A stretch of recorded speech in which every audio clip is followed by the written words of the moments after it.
So second day in Hampi. So నేను ఉమ్మల్ అయితే ఫస్ట్ మ్యూజియంకి వచ్చాను. ఇద్దరం వచ్చాము మ్యూజియంకి. సో దీని టికెట్ ప్రైస్ అయితే 35 రూపీస్ పర్ హెడ్. ఆన్లైన్లో కూడా బుక్ చేసుకోవచ్చు. ఆన్లైన్కి అయితే ఇదిగోండి, ఇది asi.pav.gov.org. సో ఇందులో మీరు బుక్ చేసుకోవచ్చు, లేదా స్కాన్ చేసి టికెట్ కూడా బుక్ చేయొచ్చు. అండ్ ఇది ఏంటంటే హంపి యొక్క కంప్లీట్, అంటే హంపీలో ఎక్కడెక్కడ ఏమున్నాయి, దాని లొకేషన్స్ ఎక్కడ, అండ్ ఓల్డ్ ఆర్కిటెక్చర్స్ అండ్ కొన్ని శిలాలు అలాంటివన్నీ లోపల ఉంటాయి అన్నమాట. అంటే లోపల యూజ్ చేసిన కాయిన్స్ అప్పట్లో, అండ్ వెపన్స్ ఎక్సెట్రా ఎక్సెట్రా ఇవన్నీ ఇక్కడే ఉంటాయి. బట్ బాగుంది, మ్యూజియం అయితే చాలా బాగుంది. దీని టైమింగ్స్ అయితే 9 to 6 అన్నమాట. సో ఓల్డ్ ఆర్కిటెక్చర్లో కొన్ని పోయినవి లేదా ఒక మ్యూజియంలో పెట్టాలి అనుకున్నవన్నీ తెచ్చి ఇక్కడ పెట్టారు.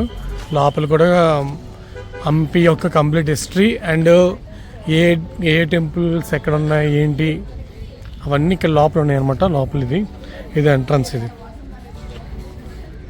సరే లోపలికి వెళ్ళి చూద్దాం.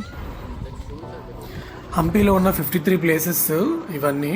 సో ఇవి ఒక మ్యాప్ టైప్ అనమాట. ఎక్కడ ఏ ప్లేసెస్ ఉన్నాయి, ఎన్ని ఉన్నాయి, అండ్ వాటికి వాటర్ సప్లై ఎలాగా, ఇవన్నీ ఒక మ్యాప్లో బాగా చేశారు. ఇది మాత్రం నాకు చాలా బాగా నచ్చింది.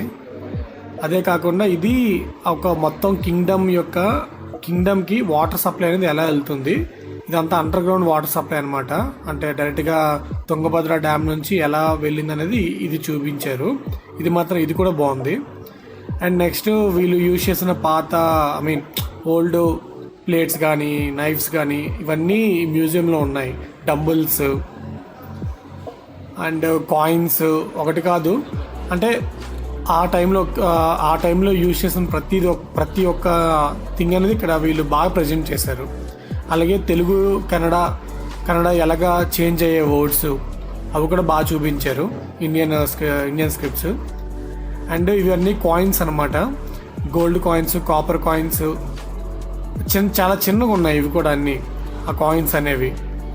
ఇది చూడండి, గన్ యొక్క బ్యారెల్ ఎంత పెద్దది ఉంది. నేను షాక్ అయ్యాను అసలు ఇది చూసి. ఇవి అప్పట్లో యూజ్ చేసిన ప్లేట్స్. అండ్ ప్రతిదానికి ఒక ఫైనాన్స్ మినిస్టర్ ఉంటాడు కదా, వాడు క్యాల్కులేట్ చేస్తాడు ఎంత ఖర్చు అయిందని. అది ఈ బుక్ అనమాట. అండ్ ఇవి అన్ని తాళపత్ర గ్రంథాలు, ఓల్డ్ తాళపత్ర గ్రంథాలన్నీ బాగా స్టోర్ చేశారు, అంటే పోకుండా బాగా ఉంచారనమాట. అన్నీ చాలా బాగున్నాయి అసలు. కొన్ని అర్థమవుతున్నాయి, కొన్ని మాత్రం అర్థం కావట్లేదు. బట్ ఓకే, కొన్ని అయితే కన్నడ లాంగ్వేజ్ ఏంటంటే ఎగ్జాక్ట్గా తెలియదు, కానీ కొన్ని అయితే బాగా కొంచెం అర్థమవుతున్నాయి.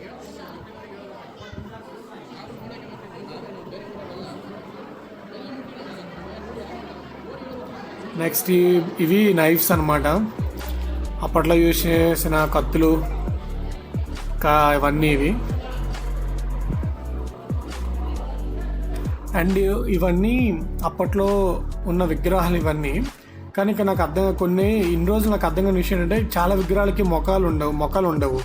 ఎందుకనేది నాకు ఇప్పుడు రీసెంట్గా తెలిసింది. ఉమర్ చెప్పాడు. ఏంటంటే అప్పుడు కింగ్డమ్కి మధ్యన ఫైట్ అయ్యేది కదా, వార్ అయ్యేది కదా.